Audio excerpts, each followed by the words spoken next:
I'm going to go ahead and call this meeting to order. My name is Julie Hardesty. I am vice chair.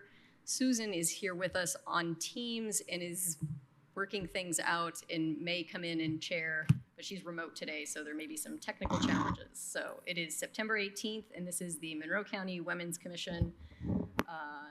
Thank you for being here. And the Monroe County Women's Commission shall serve in an advisory role to assist residents, businesses, and the government of Monroe County in addressing issues of gender equity. The mission is to advance the status of women and marginalized genders in all areas of county life. So I think the first thing, we have in-person quorum, so we're good there. And the first thing we need to do is approval of minutes. And the minutes that we have are, there's a couple months, right? July and August. July and August. Has everyone had a chance to review those minutes? I looked at them, and do I have a motion to approve? Approve the minutes for July and August. Is there a second? Second. For both? For both months. All right, so since we've got one of our commissioners online, we do roll call vote to get that sorted, I believe. So we'll start. Eve, do you approve? Yes, I approve. Okay, I don't know if I'm going to do this right. All right, and then Molly, do you? Yes. Okay, and Jennifer? Yes. And Tiana? Yes. Maria? Yes. Julie? Yes. Susan? Yes. Okay, and you all, we don't have to have votes from you for that. So we are good for minutes. Thank you. All right. So commissioner updates. Susan, do you want to do a chair update? Do we need to approve the agenda? Yes. Oh, I'm sorry. We don't have the approval We of don't the have agenda. to approve the agenda. Yeah, we don't have to. Well, are there additions to the agenda? Let's go ahead and ask for that, just in case. Does anyone have any additions for the agenda? I guess we also have new business, so I guess new business might be where that would come in. Okay. All right. So I think we can go ahead with commissioner updates. So Susan, sorry, go ahead. Hello, everybody. I have a couple little updates. One, I want to remind everybody that next month we meet on the Wednesday before our normal meeting. And it is the last Wednesday of their request. I think it's the 15th, not the 16th. So put that on your calendars. That would be great. And then the other one that I have, don't listen to it yet, is that I was asked to go on Steve Boland's podcast, The 812, as the chair of the Monroe County Women's Commission, which I did last week. Funny enough, he had incorrect information and thought I was the chair of the Bloomington Commission on the Status of Women at first. And so during our onboarding, we figured that out and went forward, and I got to talk about what we've done and the differences and some of the issues that we've had along the way. So it was good PR for us, but I have not listened to it yet, and I'm sure it was terrible. So, and that's all thank you. When is that going to air? Do you know? Did he say? It's on. It's live. It went live today. It went live today. Okay. Thank you for doing that. That's pretty cool.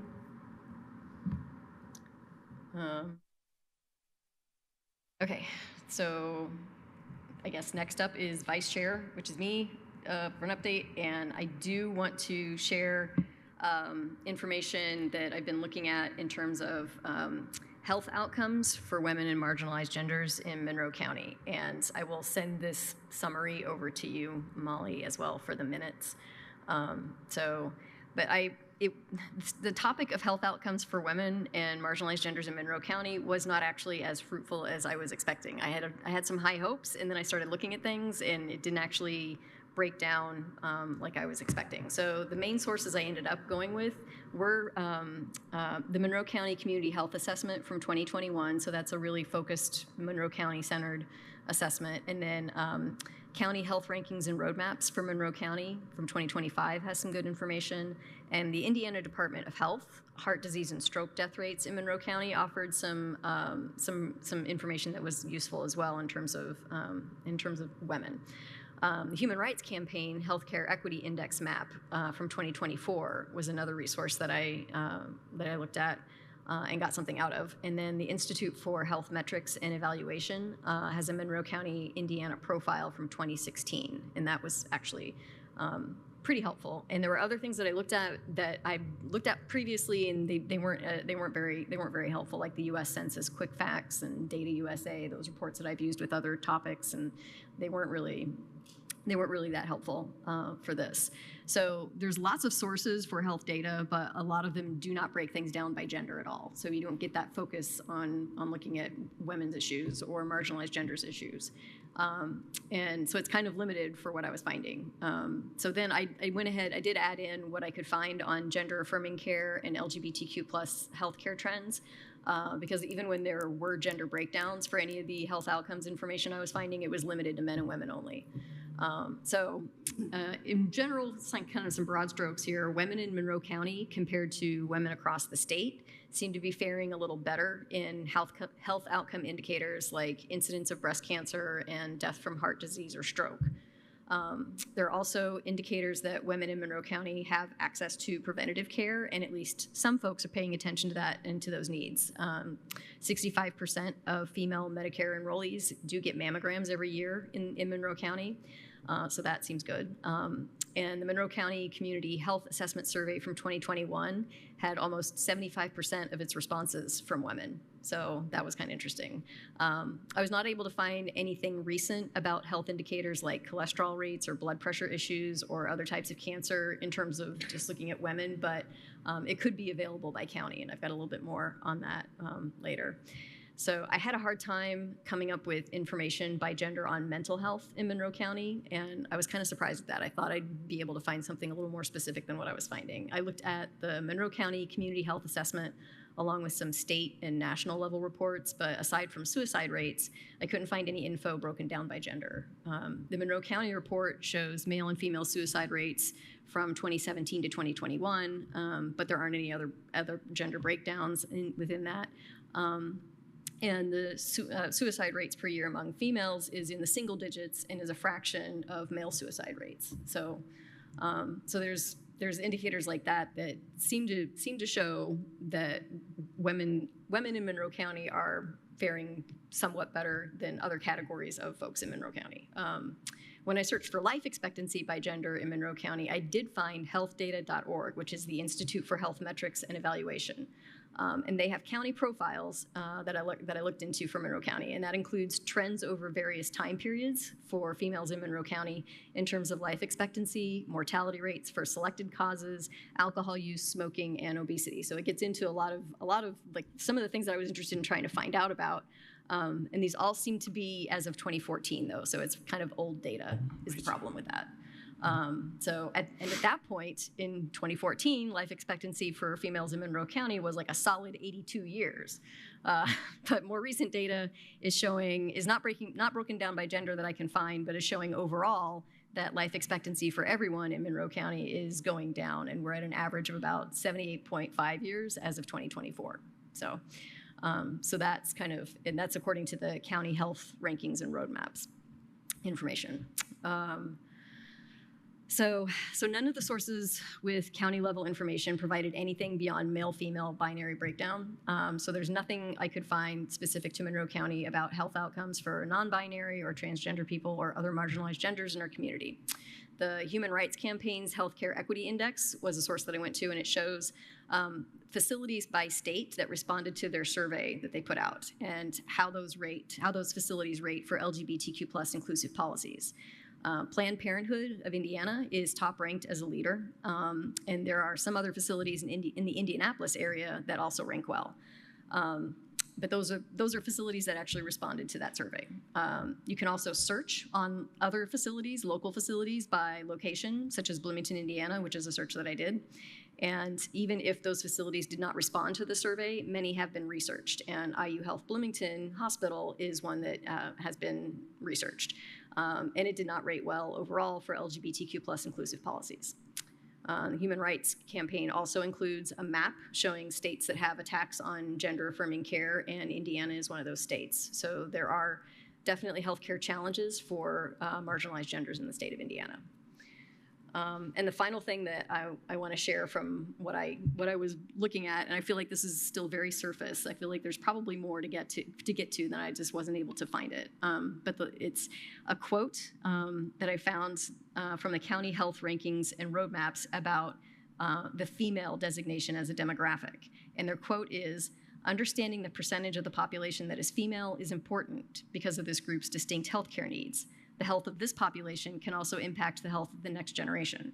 The policies, practices, traditions, and norms that shape how supports are distributed among women and men have a large impact on communities. Females are more likely than males to have income below the federal poverty line. This impacts opportunities for health because income provides access to essential goods and services, including nutritious food, quality childcare, and transportation. Systems of power, such as racism, sexism, and economic exploitation, often interact and create layers of disadvantage for some and advantage for others.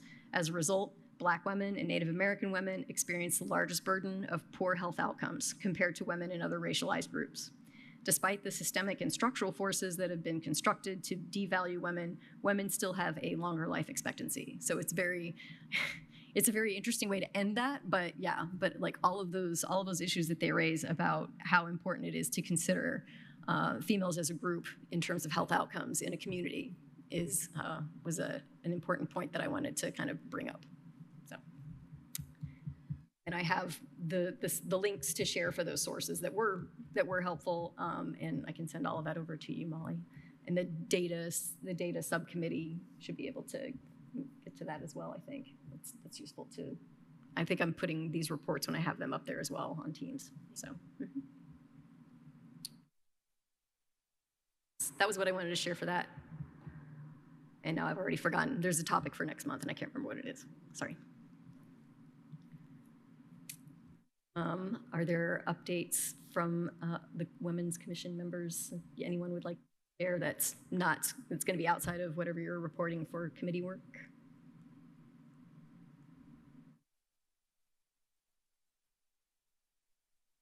Yes. So, Hoosier Asian American Power, I'm the co-chair of that organization, which is a statewide organization that advocates for Asian Americans, predominantly women and non-binary and queer folk. So we have served, or we did serve, the state of Indiana with a complaint in July because we believe that they are in violation of the National Voter Rights Act, the NVRA, in terms of House enacted House Enrolled Act. I always try to put those together. 1264, and then subsequently 1680 and SB 10, which we've heard a lot about. So this, in short, hopefully, is that they're using the rolls or the lists at the DMV and putting them up against the voter roll list. So if those don't match up in terms of who's a citizen, and thank you for your face, Molly, and if those two don't match up, then they get flagged, and you supposedly get a letter in the mail, having 30 days to prove your citizenship. As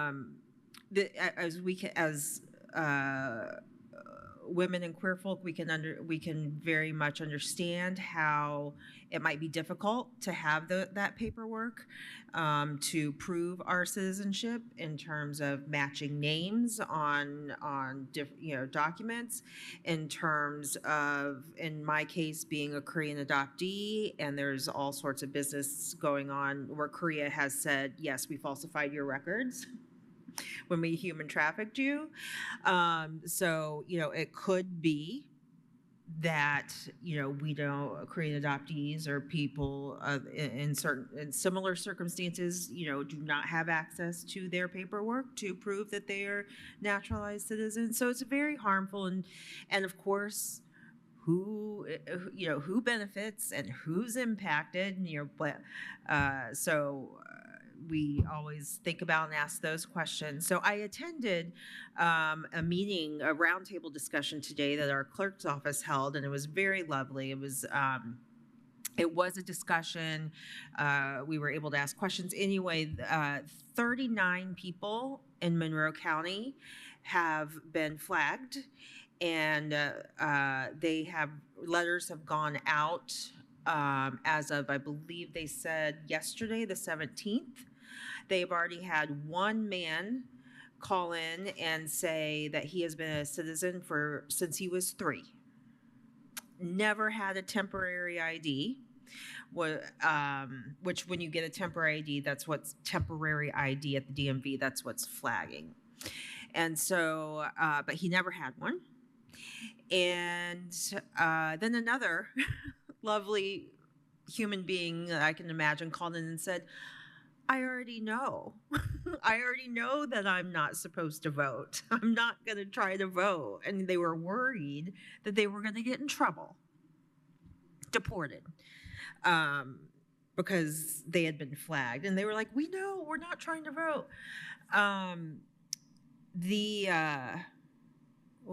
Ms. Ferris, she's the something with election, the supervisor of election, something or other, said that all of the mistakes that have been made have been on the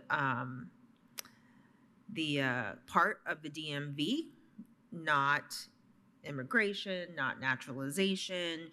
The DMV has, somebody said, I didn't register to vote, but they had went ahead and checked that they did. So this is very concerning. It's voter suppression.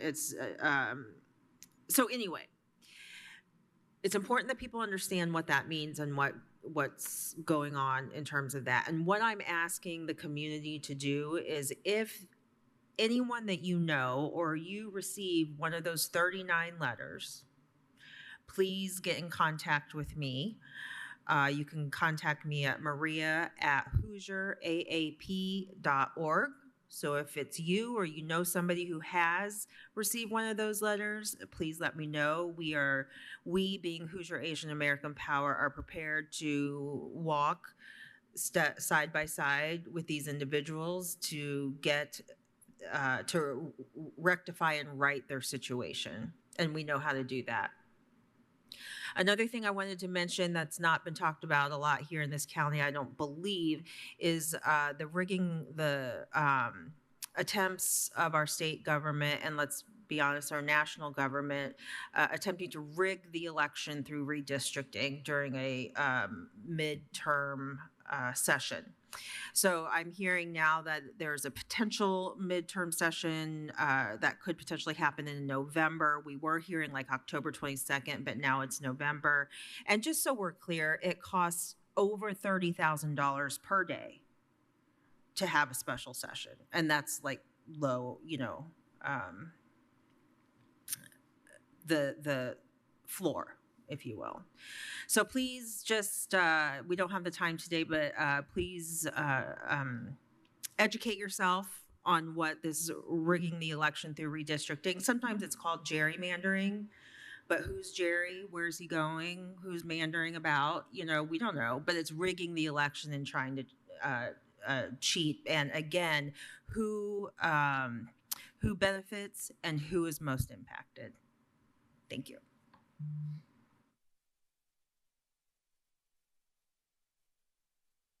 Does anyone have any other updates to share at this time?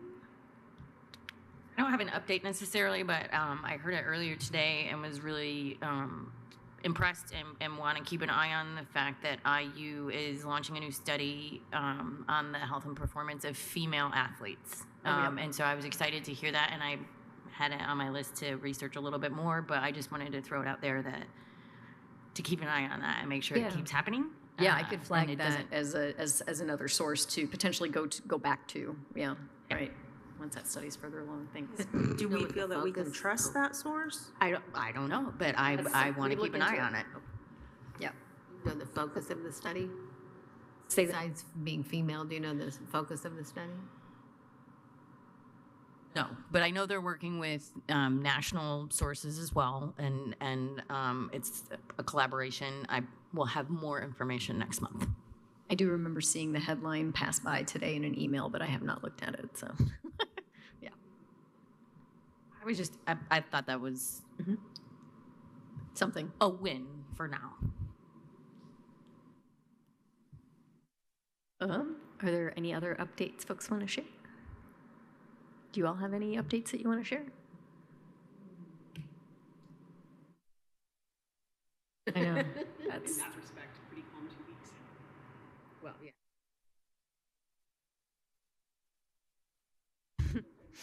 Yeah. I'm sure people probably can't hear because I don't see your. Budget hearings for the council. The commissioners did vote on, I believe, the memorandum of understanding Yes. related to the camp, so that's exciting. We'll get an update on that in the committee, the subcommittee, right? Yeah, excellent. All right.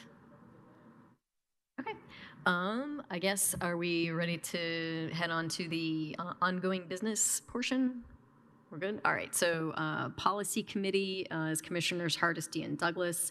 And the purpose of the policy subcommittee is to evaluate county policy using a gender equity lens. So do we have updates? I've got like the little update that I can share that we've been meeting.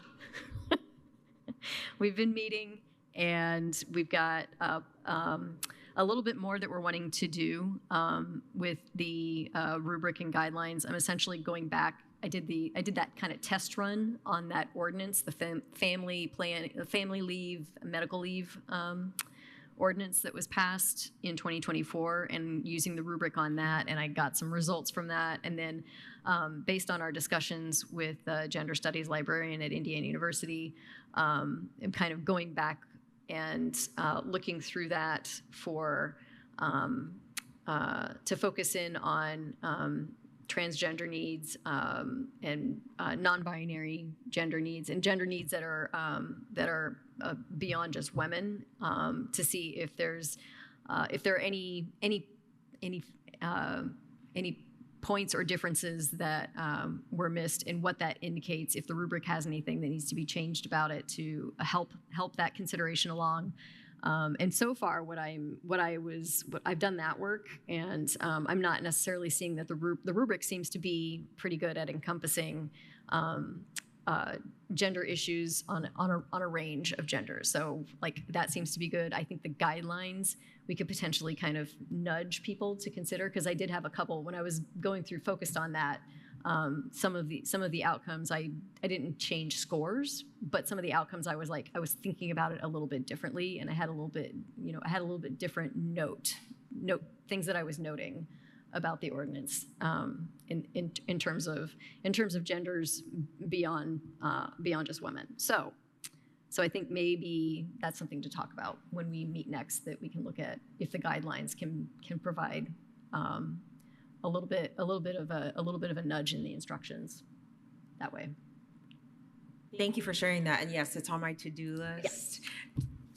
To go over the rubric and make sure that it doesn't incite any binary thinking. Right. Is what it literally says on my to-do list. Yes. Yeah. So that's where we are at this point. I'm kind of sort of hopeful that is kind of our final step before we are ready to package this up, but we'll see how things are. So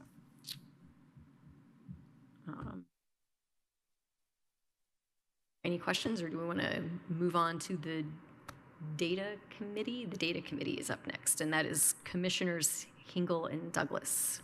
And the purpose of this committee is to become more grounded in who we serve through data. So are there any updates from you all at this point? Very exciting. We met So and did some work. Susan? you talk about it. You probably took better notes than me, but we did. You talk about it. Oh, you want me to talk about? I'm sorry, you were kind of cutting out. So we met with the professor. Susan arranged for us to meet with the professor who did the capstone project that the Bloomington Status on Women Committee worked on. So we're working with her again. It was a good meeting in terms of exchanging ideas and setting next steps.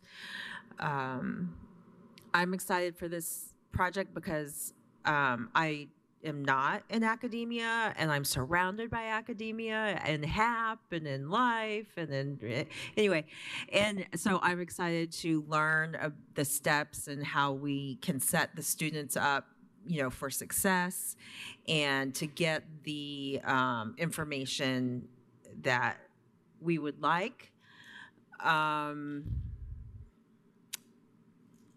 That's all I can think of at the moment. Do you remember? Do you remember off the top of your head about the policy question area that she was discussing? So one of the issues that we talked about, I brought her kind of what we were looking at with the data dashboard and some of our issues collecting data and for the county, and she had mentioned that we had to tie that to a policy question for the student's purpose, and had went over a few of ideas for us to handle, which was really interesting. I think one of the questions that I wanted to ask and see if either either the commissioner or the counselor in attendance know anything. I was informed that we would have to have an MOU with IU to make this study happen. Does anybody have any comments or know any more information about that potentially?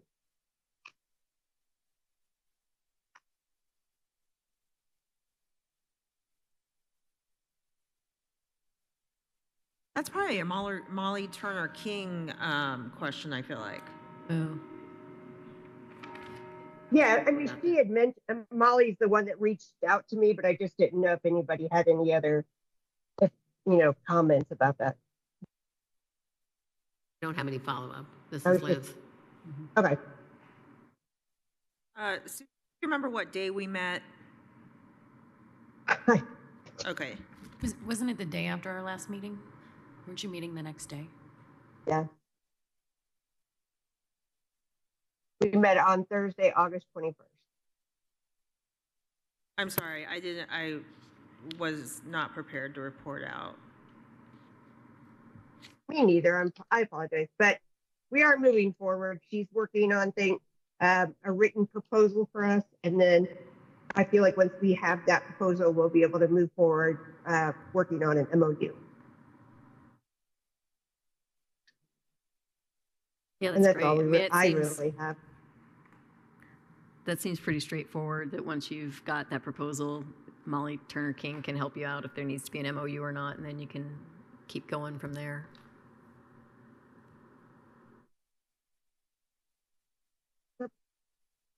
That's all I have. Okay. Are you looking through? This could take days, so. No.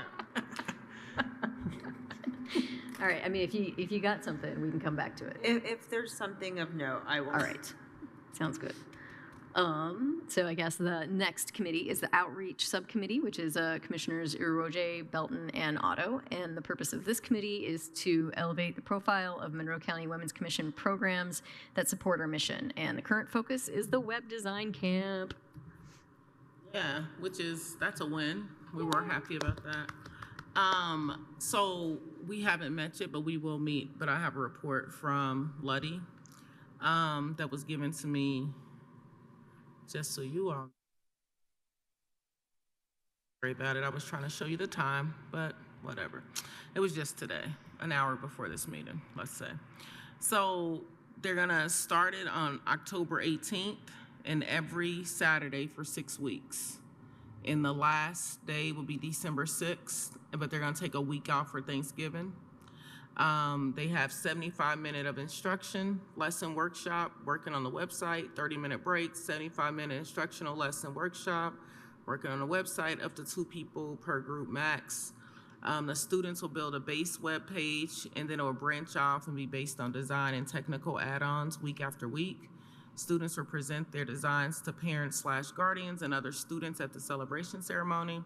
Snacks and drinks will be provided at every weekly class, and then pizza and drinks will be provided at the closing ceremony. So this is on the books. It's starting in October. Oh yeah, That is exciting. Yeah, as soon as that MOU went, they launched a committee and started meeting. So yeah, they've been meeting. So we'll meet, the three of us too, so we can make sure we're up to date every week. But they're meeting and making stuff happen.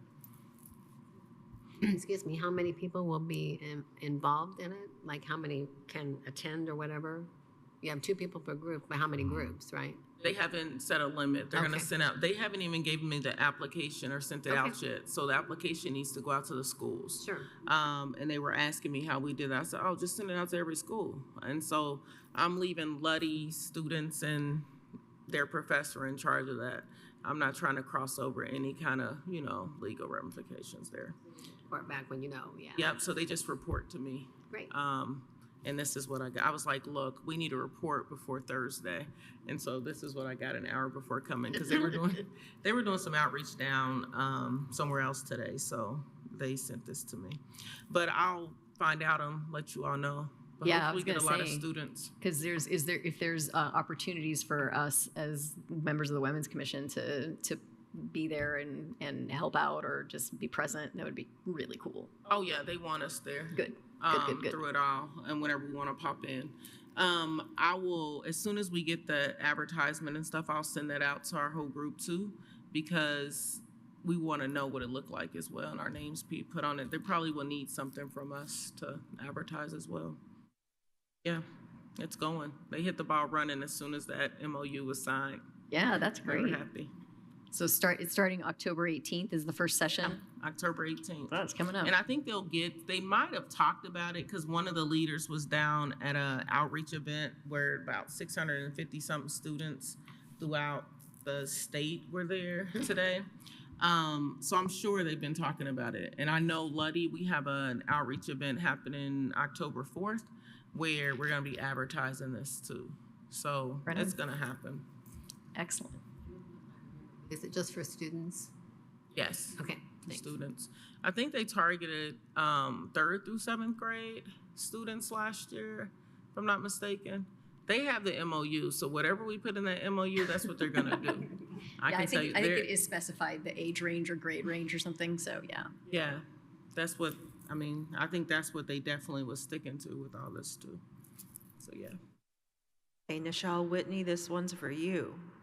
Yeah, and I saw, Susan, you email that information from what Nichelle did. It's not operating like that. We have no control over that part. We let the Luddy school do it, and we come alongside of them. So it's good for us to know, but I won't do anything with that. Just to follow the MOU. But we'll need all the swag, because we have swag, so we can, Well, it says girls on it. oh, we can't use that swag. If it just We probably should figure out how we can donate that or do something with that. Yep. We It's can in my put it basement. out. I wonder if it's okay to put it out on like a free table, because like when we do conferences and stuff, we have a free table. We give stuff out, but it won't say girls. It'll be this name. Okay. Yes, thank you. That is spectacular. All right, I guess we are moving on to new business. Does anyone have any new business items? I don't know if this is a new business item, but there was discussion at some point, Eve, that you were interested in one of the subcommittees, and was it policy subcommittee? So were you able to get to anything that I sent to you? Yes, Okay. I was looking at it right after you sent it to me. Okay. I may need like a breakdown of like how the rubric works, because it might have just been the formatting of like the document I was looking at, but it was a little kind of confusing to Yeah. like try to piece everything together. Okay. Mostly because it was transferring all the different pages and whatnot, and it was just it was like a big rubric. So, Yep. so I might need a little bit of a breakdown on that, but it looked really interesting from what I saw. All right. Well, I think with with the subcommittees, is it, I was thinking that if you wanted to be on one of the subcommittees, is that like a vote thing that we have to do when we divided up how we were doing that? I don't know if it is. If it's not, then you should just be joining us at the subcommittee meetings. But Susan, is there anything that you have there where like we need to have some sort of vote or something for people being on subcommittees or switching around? Or does it matter as long as it's not hitting quorum numbers?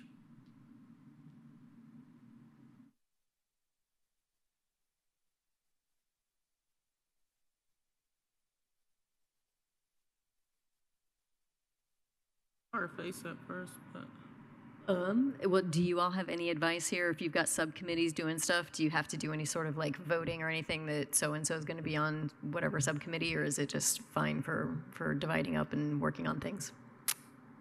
Okay, great. So I think, please, if you can make it for the next time we're meeting. Yeah, so that's next Thursday, right? Is it? I believe so. I think so. I think you might be right. September 25th, I believe, is the next time we're going to be meeting, correct? Yes, and we will meet, yeah. So, yeah, we'll Okay, be meeting perfect. next, yeah. So what time is it, and is it here, or? No, it's going to be an online, Oh, it's online only. Okay, perfect. yeah, if that works for you. Yeah, So, that'll be all fine. right. I will add you to that invite, and you'll have the information there to connect up. So, Okay, great. sounds good. Thanks. And that's good feedback on that, on Yes. the rubric document. Thank you. And I think it'll Yeah. be good I think it'll be helpful because we've been Right. We've been looking at it a lot. for a long time.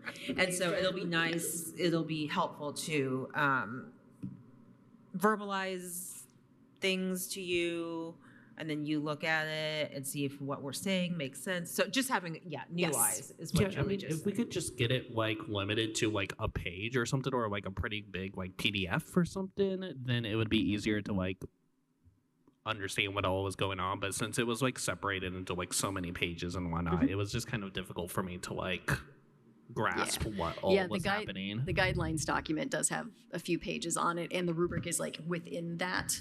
So, yeah. That's good. Thank you. All right, awesome. Are there other new business items that folks have on this one? All right.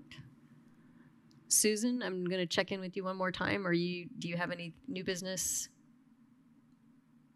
that you need to bring up? I can't even tell if she's on anymore.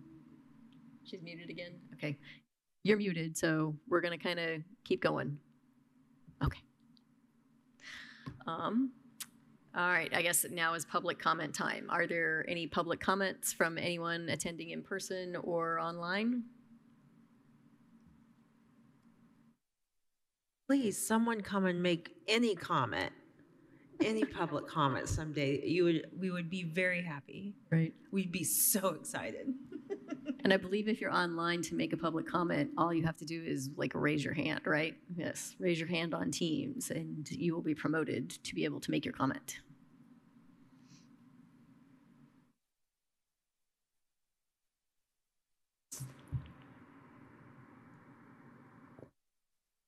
All right, well, that I believe is our meeting, and I think we will adjourn at 6:13. Thank you very much. Love it.